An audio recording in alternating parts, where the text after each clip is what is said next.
Hey guys, magandang hapon. For today's video, mag-repair tayo ng mainline ngayong araw na ito. At ito yung gagamitin natin, STC. Ang ibig sabihin ng STC, sleeve type coupling. At ito yung ating re-repairin natin. Ang size ng tubong yan ay 16. Papakita ko sa inyo kung saan nagka-problema.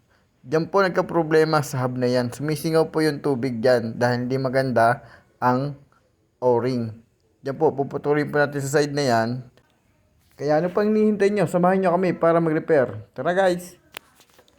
Inumpisahan namin ang paggawa. Ayan po, nilagari po na aking kasama ang tubo. Dahil sinukat na rin po niya. And then ipapakita ko sa inyo kung paano mag-assemble ng STC.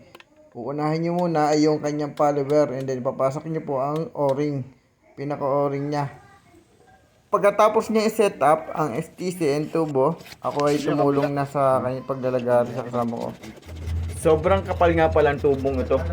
At napakaganda ng standard ng pagkakagawa.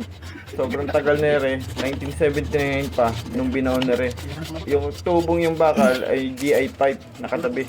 Ang size po ay 4. Siguraduhin nyo na maganda pagkakalpasak ng O-ring at pagkakahigpit natin. Kaya guys, salamat sa panonood. Just support my channel. Thank you.